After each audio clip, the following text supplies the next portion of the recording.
Ministração baseada em Atos 10, a partir do verso 7.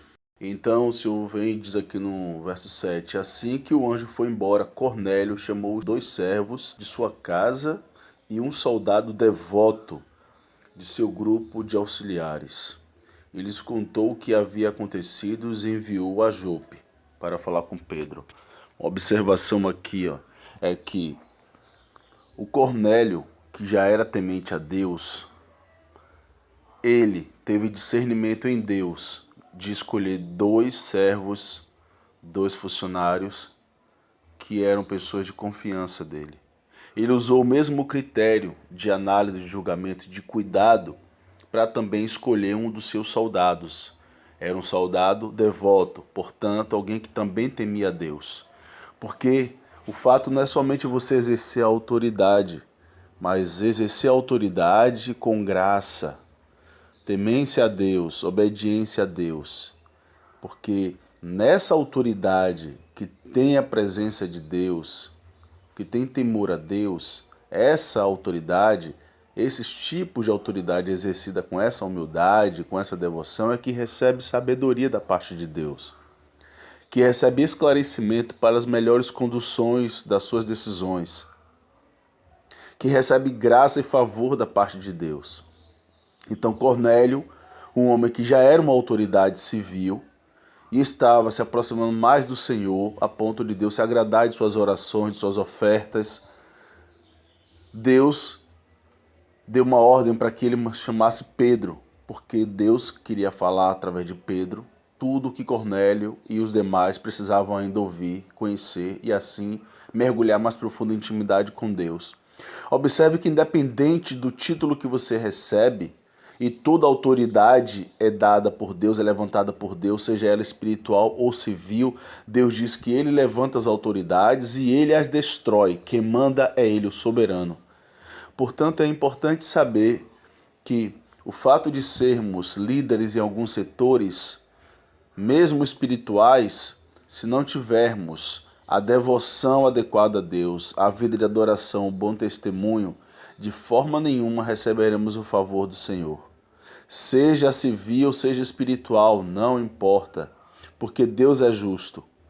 Portanto, Cornélio, que era autoridade civil, mas também uma pessoa devota, Deus se agradou dele. Então, na sabedoria de Deus, ele escolheu 2 funcionários a dedo, provavelmente também devotos, assim como aquele soldado devoto que ele escolheu para irem buscar Pedro. A gente olha esse quadro de escolha sábia, cuidadosa, de pessoas fiéis a Deus, pessoas devotas a Deus, pessoas tementes ao Senhor. A gente vê uma obediência em primeiro lugar a Deus, sabendo que quem manda é Ele. E tem certos tipos de situações que só mesmo pessoas que têm algum tipo de vínculo, por mais superficial e recente que seja o vínculo com Cristo, é muito melhor que sejam tais pessoas que tenham a temência a Deus, que estejam no processo de salvação ou que já sejam salvas, melhor que sejam essas pessoas conduzindo situações do que, obviamente, uma pessoa ímpia, uma pessoa rebelde, uma pessoa que não tem nenhum mínimo de respeito por Deus. Então, é importante observar que não basta apenas ter autoridade civil, e até mesmo estendendo para os espirituais, os cristãos, não basta apenas ter a autoridade espiritual dada por Deus. E aqui eu estou me referindo aos que recebem os dons de liderança, isso é, os homens. E alguns homens, que Deus diz que nem mesmo todos os homens cristãos são chamados a serem líderes.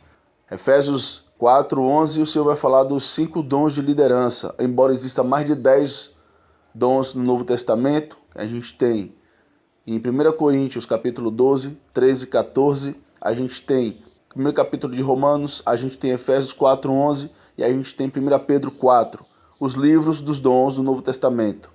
Não sei nem porque é que as pessoas só falam de Efésios 4:11, como se só existisse dons de liderança na igreja. Na verdade, nenhum dom é melhor do que o outro, são funções diferentes que se complementam, porque Deus diz que os dons é para edificação de sua igreja. E edificação de sua igreja significa a igreja de Jesus Cristo no mundo, a igreja invisível, mundial, completa. todos os cristãos do mundo. Aqueles que já foram revelados, os que serão revelados, entende? Edificação significa levantar algo ou fortalecer algo que está sendo levantado ou que foi levantado e precisa ser restaurado. Chama-se edificar. Então a gente entende que uma sabedoria em Deus edificará vidas, trará vitória sobre situações. Cornélio entendeu isso em Deus. Humildade diante de Deus, buscando de Deus e recebendo de Deus para tomar as melhores decisões de acordo com cada situação, pondo sempre tudo em oração e agradecendo a Deus por todas as coisas, porque Deus é justo. E aqueles que são realmente fiéis, humildes, que buscam a Deus, esses desfrutam da boa, agradável e perfeita vontade de Deus, que é estendida para aqueles que são fiéis, para aqueles que estão buscando viver em vida de bom testemunho, para aqueles que são obedientes e lutam perseveradamente todos os dias contra os pecados, para que Cristo seja honrado, porque Ele merece. E nós necessitamos. Deus é criador, nós somos criaturas. Deus não precisa de nós para nada, absolutamente nada, porque Deus é absoluto em si mesmo, não lhe faltando nada. Deus não tem carência de nada. Deus nos criou por amor, não porque ele estava sentindo o sol, porque o próprio Deus é triuno, é Pai, Filho e Espírito Santo. São 3 pessoas em uma unidade divina. Deus também criou seres celestiais. Então Deus não tem carência de nada. Deus é múltiplo em si mesmo. Entenda que ter nos criado e todas as demais criaturas é um ato de amor, de generosidade, porque Ele quer uma família grande. Entenda isso. Nós é que precisamos de Deus até para respirar, porque até o oxigênio foi Ele que criou. Nenhum de nós pode tornar um fio de cabelo preto em branco, nem branco em preto. Nós não temos tal poder, somente Deus. Nenhum de nós pode sequer acrescentar um mísero segundo ao curso do dia de nossas vidas, porque nós não temos tal poder, somente Deus. Então, devemos nos submeter a Ele, que é toda a autoridade, soberano sobre tudo e sobre todos. Aprender o que é uma vida fiel com Deus. Conhecer o verdadeiro Deus, que não é o Deus das nossas caixinhas, da nossa vaidade, da nossa arrogância, dos falsos evangelhos. O Deus das estátuas, o Deus dos corações vaidosos, idólatras. O Deus levantado em nome dos falsos deuses, porque se são falsos eles não existem. São arrogâncias humanas ou demônios agindo. Só existe um Deus, uma única fé, um único evangelho, um único Espírito que é santo, o Espírito Santo de Deus, que guia todo aquele que é selado por Ele. Isso é a palavra do Senhor, revelada para o nosso próprio bem, guia para nossas vidas e lâmpada para nossos pés. Entenda o princípio. Cornélio era um homem temente a Deus, que fazia obras que agradavam a Deus, a ponto de Deus mandar um anjo e dizer: eu me agradei de você, mande chamar Pedro, porque tenho mais coisas para lhe falar a meu respeito e como vocês devem andar daqui para frente. Então, na sabedoria de Deus, Cornélio escolheu pessoas específicas, tementes a Deus, para aquela missão específica. Olha a sabedoria desse homem, homem temente a Deus. Isso é graça do Senhor sobre a vida daqueles que são tementes, que são obedientes ao Senhor. Deus tem estendido a sua misericórdia, dando oportunidade a todas as pessoas se arrependerem e buscá-lo enquanto ainda há tempo. Mas ele diz que a porta para a perdição, o caminho que leva para a condenação, é largo e são muitos, infelizmente, que entram por esse caminho, que entram por essa porta de perdição, mas que é estreita a porta e apertado o caminho que leva à salvação, e infelizmente são muito poucos os que entram por essa porta. E essa porta, esse caminho, é o Senhor Jesus Cristo, o verdadeiro Deus, encarnado, vivo e manifesto para todo aquele que crê ser salvo. Saber que Ele é Deus, assim como o Pai é Deus, assim como o Espírito Santo é Deus, que só há um evangelho e qualquer um, por mais que seja espiritual, o homem, pregador, líder, levantado para anunciar a palavra de Deus, Por mais que seja um anjo de luz se manifestando e apresentando um outro evangelho, o próprio Deus diz que é anátema, que significa maldito, seja maldita todo aquele que levantar um outro evangelho diferente desse que foi anunciado. E temos muitos falsos evangelhos pelo mundo. São mais de 150 bíblias hereges e blasfemas escritas por pessoas hereges, inimigas de Deus, que fazem-se serva de Deus, mas na verdade estão a serviço do diabo. Aquele que conhece a verdade o libertará. João 8,32, o Senhor fala sobre isso. É em conhecer a verdade que ela nos liberta da mentira e nos capacita para percebermos de maneira profunda, clara e rápida, com discernimento espiritual vindo da parte de Deus, do próprio Espírito Santo que habita nos selados de Deus, o que é verdade e o que é mentira, julgando. Como diz em João 7,24, o Senhor diz, julguem, mas façam isso de maneira justa. E para julgar de maneira justa, temos que conhecer a justiça. E a justiça de Deus é manifesta principalmente em sua palavra. Mas não somente nela, mas é através dela que também vemos a justiça de Deus no mundo. Deus é justo, Deus é bom, Deus é correto, Deus é perfeito. Deus é misericordioso e é justo. O Deus que gera vida também gera morte. O Deus de salvação também é um Deus de condenação. O Deus que edifica é o mesmo Deus que destrói. Ele é soberano e quem manda é Ele. Deus Pai, Filho e Espírito Santo nos criou a sua imagem e semelhança. Portanto, as únicas criaturas terrenas capazes de ter intelecto, ter inteligência, desenvolver pensamentos. Somos as únicas criaturas terrenas capazes disso. Porque fomos criados à imagem e semelhança de Deus. Então temos essa capacidade.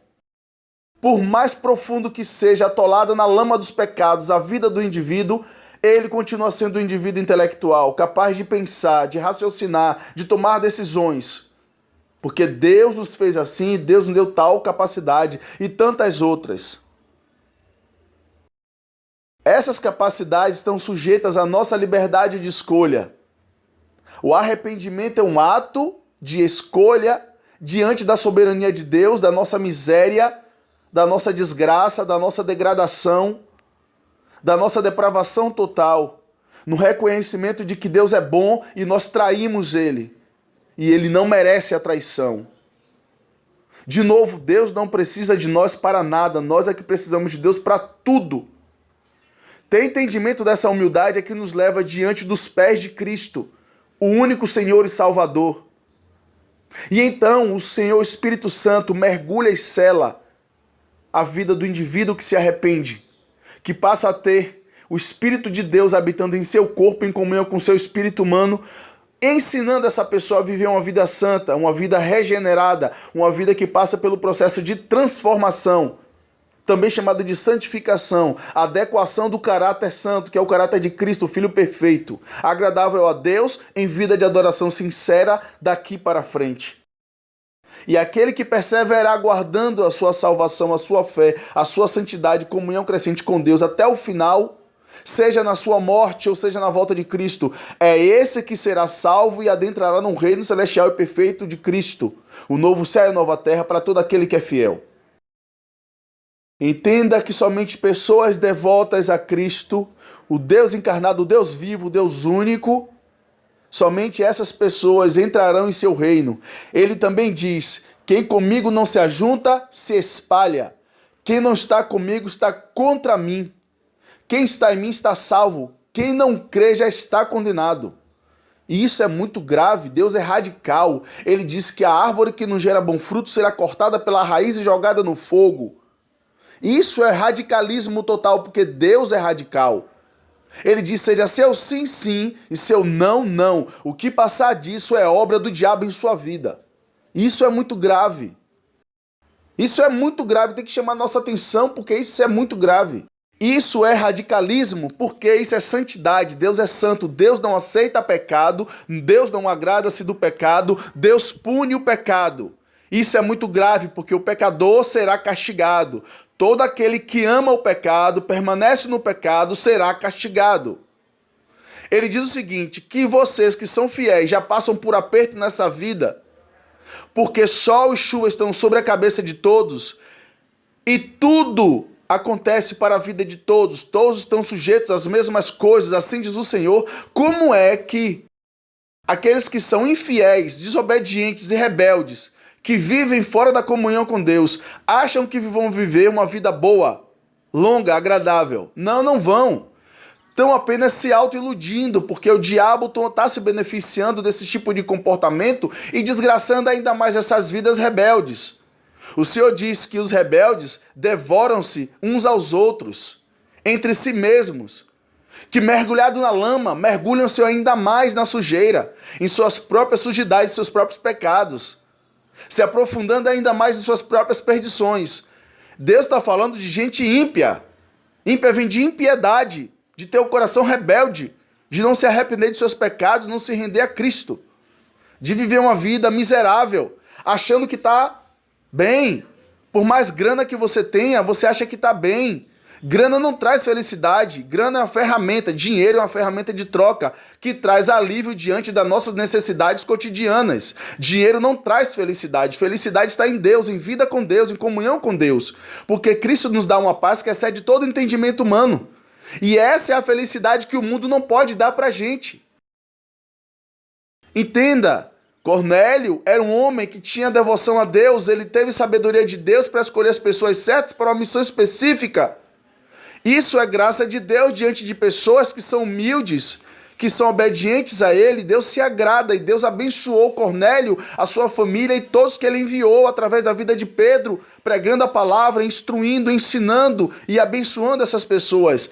Deus se agrada de obediência, ele diz que se agrada de abençoar o seu povo fiel, que ele sente prazer em agradar o seu povo, em abençoar o seu povo, em abençoar os seus filhos e filhas, os fiéis. Entenda que o ser um fiel de Cristo não se trata de ser melhor do que aquele que não é. Se trata de estar melhor porque já estamos desfrutando do amor de Deus, que o outro em rebelião não está desfrutando porque não quer. Porque ninguém está impedindo ele de se arrepender, de meter o joelho no chão. O cara não pode se entregar para Cristo, se arrependendo de seus pecados e buscando viver uma vida fiel com Cristo. Ninguém está impedindo a outra vida. É uma decisão única e exclusiva do indivíduo no usufruto da sua liberdade que Deus deu, mas a liberdade sendo usada de maneira pecaminosa, escolhendo viver em rebelião contra o Deus vivo. E isso é muito grave. Porque Deus é soberano, está no controle de todas as coisas, mas Deus não tirou a nossa liberdade de escolha. Ele continua sendo soberano, mas o homem é responsável por suas próprias escolhas. Então escolhamos como Cornélio escolheu, ser obediente a Deus, um homem que age de maneira agradável a Deus, ao ponto de Deus enviar um anjo e dizer: Deus se agradou de você, Cornélio. O Deus vivo se agradou de você, do seu jeito de andar, do seu jeito de viver, do seu testemunho de vida. Deus se agradou de você, Cornélio. E Deus te abençoará ainda mais. Mande chamar Pedro, porque Deus ainda tem mais bênçãos para poder derramar sobre a sua vida, sobre a sua casa, sobre a sua família e todos aqueles que estão seguindo no mesmo caminho de devoção ao Deus vivo, ao Deus único, ao Deus verdadeiro. Deus se agradou de você, Cornélio. Isso tem que ser para nossas vidas também, carregar em nossa alma, em nosso coração, esse posicionamento de fidelidade para que Deus seja honrado, glorificado como Ele merece, para que sejamos abençoados, sejamos canais de bênção para outras vidas, porque a graça de Deus ela é tão grande, tão transbordante que não pode parar em nós, mas deve se multiplicar derramando-se sobre a vida dos nossos semelhantes, sobre a vida da natureza da qual nós somos os guardiões. Entendamos que essa fidelidade é um ouro precioso que nós devemos buscar viver dia após dia, e só Cristo Jesus pode ser quem Ele é em nossas vidas, somente Ele, reinando em nossas vidas, Rei dos Reis, Senhor dos Senhores, o Deus vivo. Então busque ao Senhor enquanto é tempo ainda, porque o tempo está acabando. Arrependa-se, se entregue ao Senhor Jesus Cristo, volte para o Senhor Jesus Cristo, permaneça no Senhor Jesus Cristo até o final, então será salvo. Isso é uma promessa do Deus vivo. Amém? Que Deus abençoe você e sua casa, em nome do Senhor e Salvador Jesus Cristo. Que o Espírito Santo seja derramado sobre a sua casa, seja reavivado em sua vida, para que você cumpra o ID do Senhor, a vida de adoração sincera ao Senhor, que é digno de honra, glória, exaltação e obediência com fidelidade de nossa parte. Amém.